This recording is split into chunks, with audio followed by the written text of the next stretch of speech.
Now, listen, you guys, we have to talk about this. Oh my God, I don't know how I kept on forgetting to talk about this, but thank you for reminding me on Instagram. So, yeah, Lottery Ticket the other day brought out Lil Kim out on her tour, and we're also going to be discussing about this entire situation with Joe Budden and his co host making excuses for Bongo 2, saying that, well, numbers are not a reflection of artistry and things like that. We're also going to be discussing about Randy Orton. Oh my God, this man is out there saying that Nicki Minaj is, his favorite female rapper, and Rihanna seems to be back at, how she used to be back in the day because people were really trying to play in her face. Now, these are some of the things that we are going to be talking about in this video. Hello, tea lovers, and welcome to the tea plug. I trust you guys are doing well, and I trust you are doing great. Personally, I am doing great, you guys. I am doing extremely amazing. And without further ado, let us dive straight into today's tea. So yeah, first of all, let us talk about Lottery Ticket and Lil Kim. Now, for those of you who may not know, Lottery Ticket is actually on tour, right now. I do know that the tour is not making much noise. I could swear JT's tour even made way more noise than his. And his is like an entire album tour, and JT's that was just like a mixtape. And at the same time, also I could Paprika Spice Store, but like the way it's been so quiet is interesting. However, of course, she made the news when she decided to bring out Lil Kim. You do know that, well, recently Lottery Ticket has been saying that Lil Kim is an inspiration. So when I saw it circulating that Lil Kim was at her show, I was like, okay, that's very expected. I mean, if that's your idol, wow, for the first time, I'm actually applauding Lottery Ticket for bringing out Lil Kim there, because I'm tired of this girl saying, oh, well, that's their inspiration, and then not showing her love, not doing songs with her. I don't like that at all. So I really was very appreciative of Lottery Ticket bringing out Lil Kim. But well, as for Lil Kim, when is she going to realize that these girls are playing in her face? Like all of them, none of them mention her before they fall out with Nicki Minaj, or before they align themselves with people who do not like Nicki Minaj. Like all of them is the same pattern. Nicki falls out with Nicki Minaj. Nicki doesn't give acknowledgement, and then Lil Kim. Until when? Okay, until when, really, Queen Bee? But anyway, that being said, so as she stepped out to perform, they showed each other some love, and then people noticed that Lottery Ticket did not know the lyrics of her God. Okay, the lyrics of a role model, it seems like, well, she didn't know the lyrics, and people started pointing that out, and people thought like, well, that was so embarrassing for her to be doing that, given that a couple of weeks ago she was out there singing Nicki Minaj's verse on Bedrock, word for word. So what are you doing? It's not like Lil Kim has got a gazillion songs that you would be like, well, I don't know them. The one who actually has a wild catalog is Nicki Minaj. So if you know each and every lyric from Nicki Minaj, but you don't know the lyrics, that your idol has, I'm questioning you. Like, what are you saying? Okay. But anyway, let me know in the comment section, you guys, what you think about Lottery Ticket and Lil Kim and them bringing out each other. We're also going to be talking about Rihanna. It seems like Rihanna decided to tap back into her bad girl era, because some people were trying to play her when she posted a video, and she was just joking, saying that, well, me trying to sneak into the polls with my son's passport, vote, hashtag vote because I can't. And then she captioned the video, when protecting, peas and firing peas can happen all in one vote. And then she said, hashtag vote because I can't, hashtag 10 suit season. Okay, it seems like some people were in the comment section trying to play with Rihanna, and I guess they had forgotten that, well, Rihanna has not always been demure. Okay, Rihanna has been, that girl that you guys are out there, and I do know that today's generation wouldn't have been able to handle Rihanna if she were to come out as the girl that she used to be back in the day. So somebody said illegal voting is a crime. Maybe she should be arrested for trying. And then Rihanna said, shut up, Karen. And then another person said, why should you be able to if you're not a legal citizen? And then Rihanna responded and said, ew, I dislike an illiterate behind H. I'm just like, okay, there's another one that we know. You don't like that as well. And then Another person wrote an entire paragraph, which I'm not even going to read, to which Rihanna responded and said, "Where were you in January 6th, sis? Stick to your discounted crotch. We're out here fighting for its rights." And then somebody said, ironically enough, she can vote if she would have set up a paper for voting as an immigrant if she doesn't have a U.S. citizenship. I guess someone has been rejected by the system or acts like it for the majority. And then Rihanna said, "I love my badge and passport. I came here to work and pay taxes. You're welcome." And I'm like, this is the Rihanna that we knew back in the day, okay? And it seems like she's reminding people that I may have a lot of money in my bank account, but if you want to take it low, I will be able to take it lower. And that to you is a response to those of you who like to say, if I had money, I wouldn't clap. Well, there you have a billionaire clapping back, okay? So let me know, you guys, in the comment section what you think about that. The next thing that we're going to be talking about, cousins Lil and Speedy are out there. They are basically messing with us on the internet, okay? Because a person tweeted and said, "Speedy could never interview me. 2 minutes in, I'ma ask if he wanna contact an interview between my legs," okay? And just a little backstory for those of you who may not know what we're talking about. Speedy is the guy that was interviewing GloRilla the other time, and people were like they were flirting with each other, and he was smitten, you guys. Like from that video, Speedy was really, really smitten, in my own opinion. And so Speedy then responded and said, "Speedy Morman, investigative journalist," okay? Just basically saying that, well, investigative in the way that, well, he would be investigating this person's hoo-ha, okay? And then Cousin Sloth responded and said, "You're showing out." Okay. And then Speedy also responded back and said, "I'm sorry, stinker." And you do know how the internet is like. People are like, "Oh my God, are you trying to tell us something? Are you being for real? Oh my God, are you dating?" And things like that. And I do feel like they're just playing around, in my own opinion. I really don't think that the two of them are dating, but I do think that they would be such a cute couple.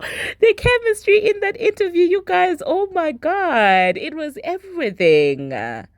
Okay, so yeah, let me know in the comment section, you guys, what you think about that. Now, the next thing that we are going to be talking about, Randy Orton. Randy Orton is letting us know that, well, his playlists are loaded and filled with Nicki Minaj songs. Now, listen, I do know that Nicki Minaj is iconic. I do know that Nicki Minaj has got a lot of fans, but Randy Orton, that man, I didn't expect it, okay? So when he did reveal that, I was like, that's certainly interesting, okay? Now, the next thing that we are going to be talking about, we're going to talk about Bongo 2 and her numbers. Now, for those of you who do not know, she did 40K. And, of course, people are having a conversation about, the numbers. Are they genuine? Was there something? Are they fraudulent?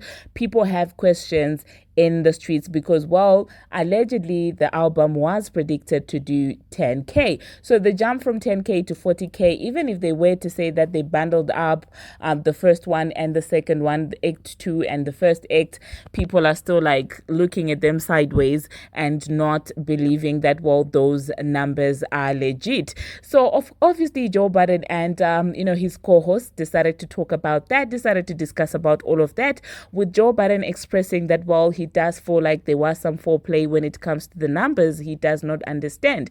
And one of his co-hosts was out there saying that numbers do not matter. It's not a reflection of artistry. Oh my God, this and that. And for me, this is where it gets interesting. Okay, because when it's certain female rappers, people are out here saying that, oh my God, numbers matter, this and that. That reminds me of a TikTok that I came across. I will see if I still have it in my phone. I will insert that TikTok before the Joe Budden thing. That actually reminds me of that TikTok. That person clogged it all. Like numbers, they start saying numbers don't matter when it's the girls that they like flopping. But when it's the girls that they do not like flopping, of course, numbers are everything. And at this point, it's pathetic. Like, in my own opinion, I feel like that's just so sad. How much more are you going to continuously make excuses for these girls, okay? And they do like to emphasize that, well, this person is at the ventures, this and that. And I'm like, with the female rap conversation, it's not about anything else. It's about the music, okay? Because if you want to brag about other ventures, go and brag with your mates. You can't be coming into the female rap space and say that, well, I have the more endorsements, so I'm the better female rapper. No, if you want endorsements, just become an influencer, okay? If that's all you care about.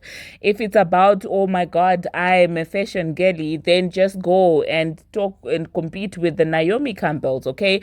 Don't come in the female rap space, not saving, female rap, and then start to disrespect people who actually do have, the craft at heart. So let me insert what that TikToker had to say. Hopefully I will get it to you guys. If I don't get it, my apologies. I'll probably just insert the Joe Budden thing.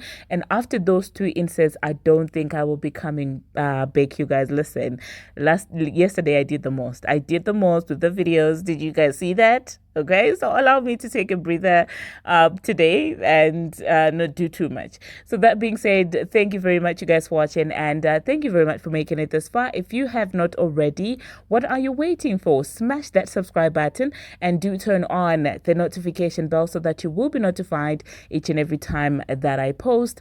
And until my next one, see you.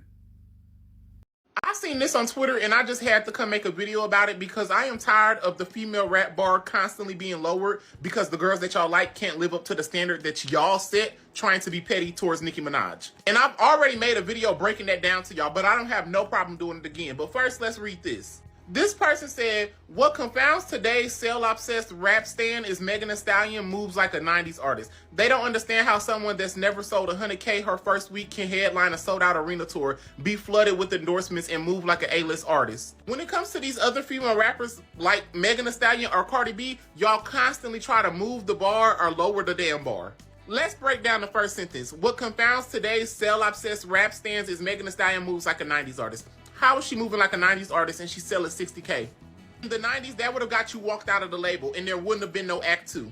And there's a reason why the average stan or the average person is aware of charts now in a way that we didn't used to be. And that's because in 2018, when the standard of female rap sold 185,000 copies on her album, first week, y'all said it was a flop. You cannot tell the standard of a genre that something that they did was a flop, then turn around and congratulate the other people in that genre who can't even get to that milestone.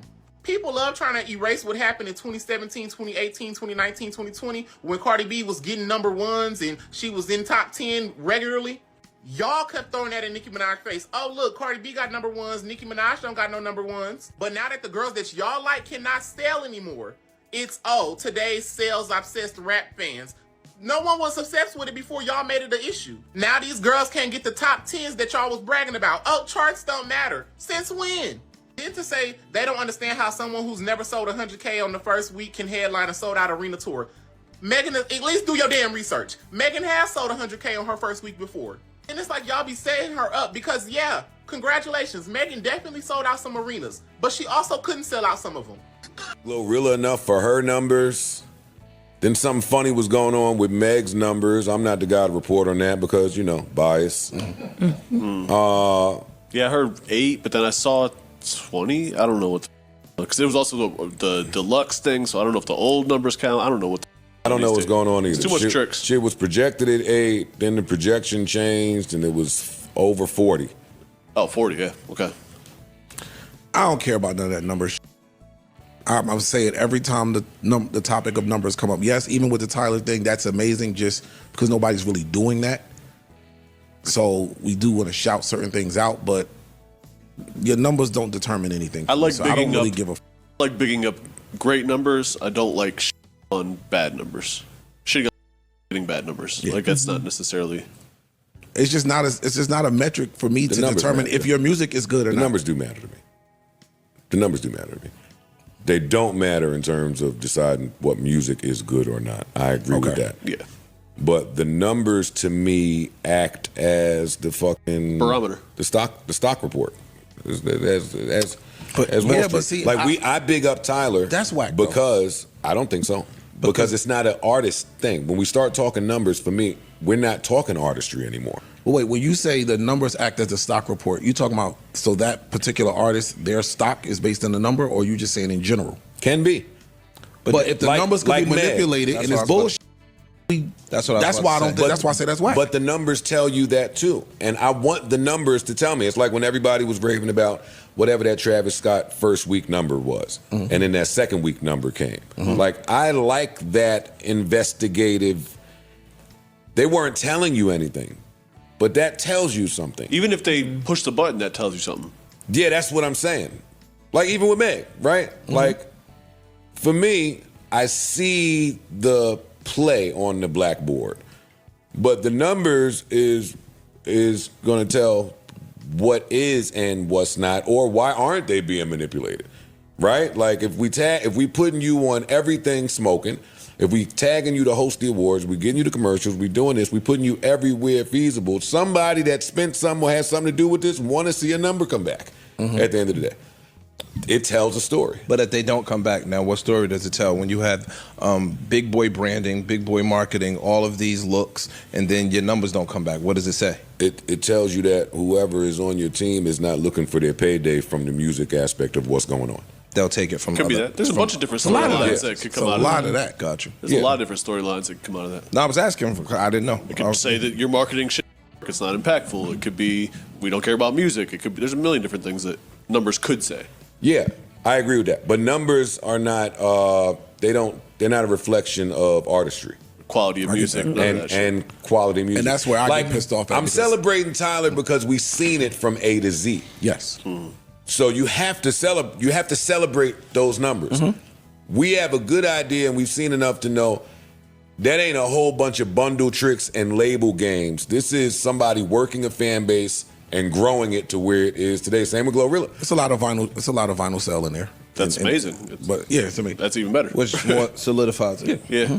They actually went out to purchase. He had but again, preparation. Had the vinyls ready to go when the album dropped. Like, yeah, these shipped out right away.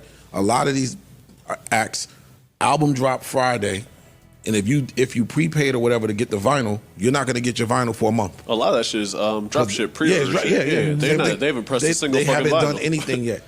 They calculate all the orders, and then they're ordering basically ship to order. Vinyl's expensive. Yeah, I was about to say, you got to be a top tier artist to really do that. Well, not even that. You just don't want to make more than you're going to sell. Like, you don't have to be. There's plenty of independent artists that do it and probably aren't selling but a couple hundred pieces. And have them ready from the rip. Vinyl you can't make to order.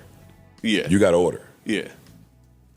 So now that's on you how much you gonna get sold, or else you'll be sitting with. That's what I'm saying. Whatever you order. So to Ice's point, when they have them pre-order, and you get a quote unquote idea of where your first week numbers are, then you can now hit the manufacturer and say press this many. Yeah, but it takes a while to get vinyl Yeah, but pressed now it too, takes so a that's minute. another You thing. said it take a month? Yeah, it takes a minute. That's No, why. it takes longer than a month. So, Yeah, depending on It takes longer than a your month. situation. Yeah. okay.